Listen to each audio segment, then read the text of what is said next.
We're now going to dive into mechanics at the scapulothoracic joint.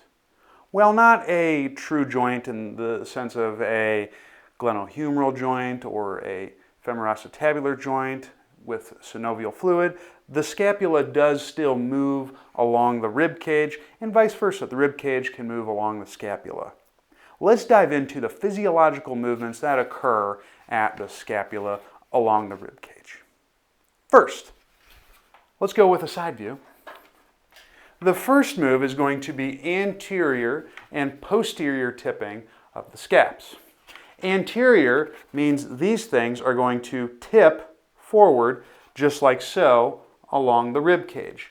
Anterior tipping, the scaps will move like this on the rib cage. It looks like that.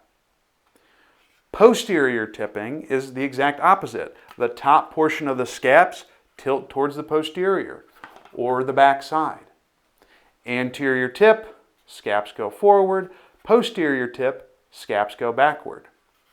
If you want to see this from a posterior view, so I would now have my man here, like so. Anterior tip, the scaps move this way. The inferior angle of the scaps are pointing towards you, you wonderful person. Posterior tipping means the top portion of the scaps are now pointing towards you. Also, most of the other movements can be seen on the back side of the rib cage.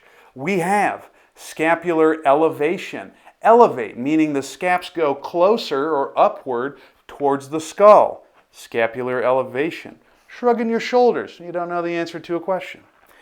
Elevation up towards the skull. Depression. I'm sad. The scaps fall downward towards the pelvis. Elevation up towards the cervical spine and the head. Depression. Scaps go down towards the pelvis. The next movements that we're going to go over are scapular abduction and adduction. If you abduct a child, which I do not recommend, but if you do, you're taking them away from their home. The home of the body is the midline, in this case, the spine. If the scaps are abducting, that means they are moving away. They are being taken away from midline. So their positions move further apart from the spine. Scapular abduction, I'm moving away from the spine. Scapular adduction, I'm now moving closer to the spine. Abduction, away from the spine. Adduction, towards the spine. I can also have scapular external and internal rotation. Not oftenly mentioned in kinesiology textbooks, but an important movement nonetheless. If I'm externally rotating the scapulas, that means the glenoid, which is where your humerus attaches and the glenohumeral joint occurs. It's this portion that I'm rubbing very gently on the scapula. If I externally rotate, the glenoid is going to orient out towards the external environment, like so. External rotation, the glenoid orients away from the body and out into the environment. Internal rotation is the exact opposite. Now the glenoid orients closer to the body. Internal rotation looks like this. External rotation, the glenoid orients away from the body. Internal rotation, the glenoid orients into the body.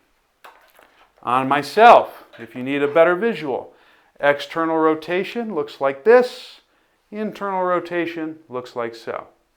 External, glenoid on myself, orients away from the body and out into the environment. Internal, the glenoid orients inward. Last, but most certainly not least, is scapular upward and downward rotation.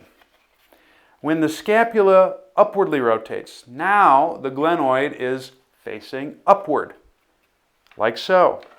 Scapular upward rotation, glenoid faces up towards the ceiling. A useful movement to happen as you elevate your arm overhead. Upward rotation, glenoid is up towards the ceiling. Downward rotation, the glenoid now orients down towards the ground. Upward rotation, glenoid to the ceiling. Downward rotation, glenoid towards the ground. And that, ladies and gentlemen, is normal scapular physiological mechanics and movements.